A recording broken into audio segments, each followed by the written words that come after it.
Hello, Young Just fans. Dark Superboy. Different location today due to circumstances out of my control. But today we're going to be doing another video on our beloved superhero series. Let's begin.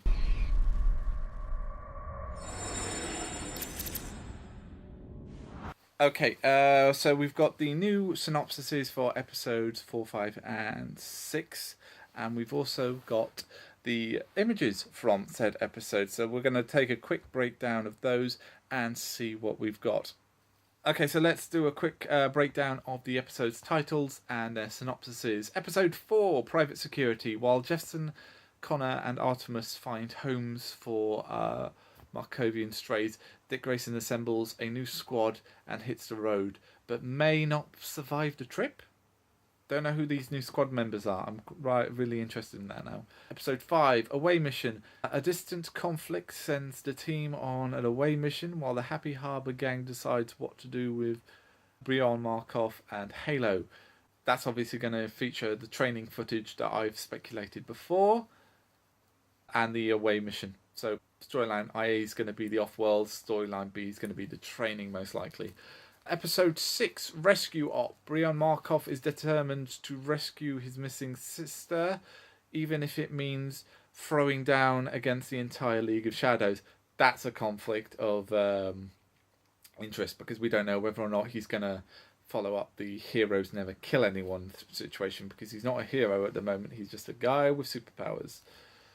And Artemis' relation with the Shadows is going to make things tense for sure. Okay, so we've got 30 images. 30 images divided by 3 episodes is 10 images each, and they're most likely still in order.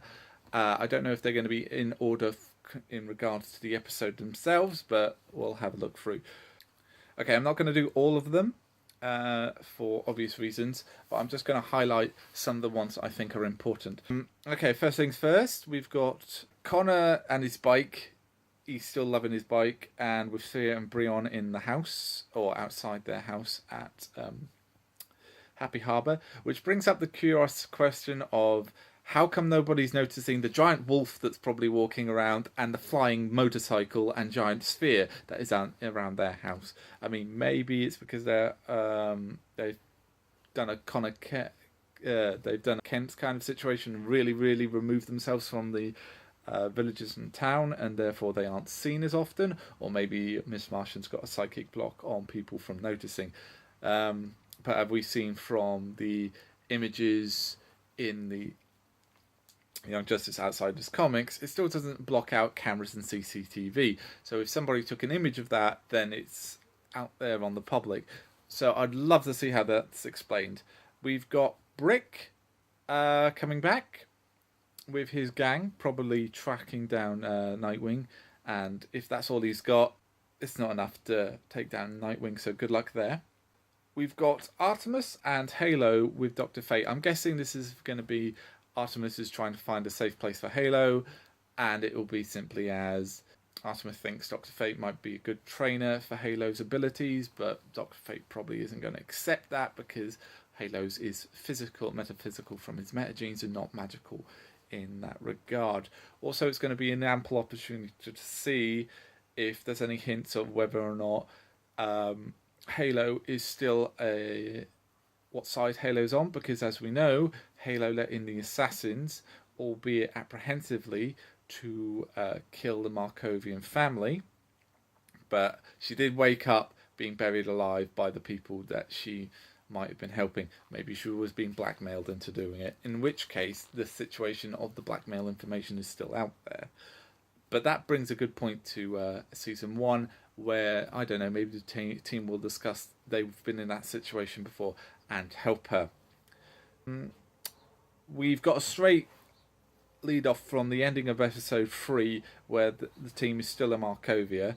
I don't know if this is flashbacks or it's just out of order, but the team have just been caught in a situation where the Markovian country and ambassador, which I honestly think it's easy he's working for the light. You can just tell by the way he sounds and looks and acts that they did make an announcement to the UN that no superheroes or vigilantes will be tolerated. and that's going to cause a hell of a mess in the UN office themselves, and may put more restrictions on the Justice League.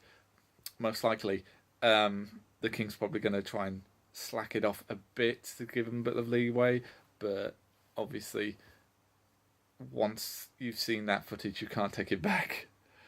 Yeah, we got more of Brion in other images, and I think my main concern is they're going to go down the Jaime Reyes Blue Beetle of season 2. It's, guys, less is more. Don't put him into every episode and take away your focus from the team. We love the team stories. There's nothing like the team's interactions that we grew up with and loved in season 1. It got dialed back a bit too much in season 2 with the Blue Beetle storyline, which I love the storyline, but no. More focus on the team. I'm hoping they've learned that in the 6 years that they've taken to make the season.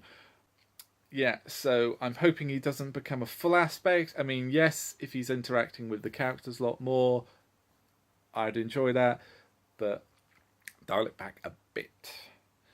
Episode 2 images, it's just going to be all the off-world stuff. This is probably not Ran, it's a new one, we can tell from the background and the foliage. And then we've got obviously Forager and New Gods and Bear returning. And then this image of this green version of Forager. Now I can't tell if this is Beast Boy or just like a higher up leader version of Forager's species, because he seems pretty alpha at the moment. If anyone knows the rules for Beast Boy, because he can copy aliens, but he can't transform from human images to human images. So at what point of the evolutionary scale does a sentient life form have to be before Garfield can't copy it? If anybody knows, let me know. Yeah, so that's just going to be the off-world episode, and then you've got the final episode where Geoforce is going to be going after the shadows, which again is something that the characters can relate to, with Artemis and Brion obviously both having close connections to the shadows. I don't know how that conversation's going to go. Oh, you know the shadows? Yeah, I know the shadows. How do you know them? They kidnapped my sister. Really? One is my sister. So how the heck that is going to work, I'm not quite too sure. The main issue is going to be of like, Brion wants to take down shadows because they kidnapped her sister, and that might mean kind of wanting to go so far as to kill them because he hasn't taken up the heroic aspects yet. And if Artemis' sister is in that operation or at that facility, that's going to be a bit of an emotional problem for her. Maybe that's a conflict that kind of relates the two together.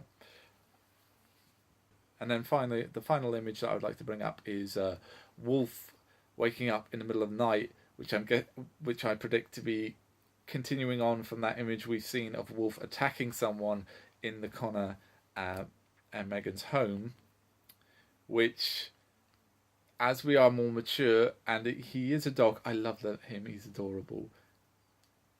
Maybe they might kill him, because if everyone else is off that op in the shadows, who's defending the house? Wolf? But when you attack the shadows, they tend to not to like that and hit back. So maybe this is a revenge attack or self-defense attack, which brings up the concern whether or not Wolf's going to make it this season. I hope he does. I love him. He's adorable. I am a big dog fan. But we're more mature. People have been known to be killed off. So please don't take my Wolf. Yeah, and that's about it. I'm going to leave you with that information. I've been Dark Superboy. This has been a video on Young Justice. Please like and comment below. And as always, let hope burn bright. Goodbye.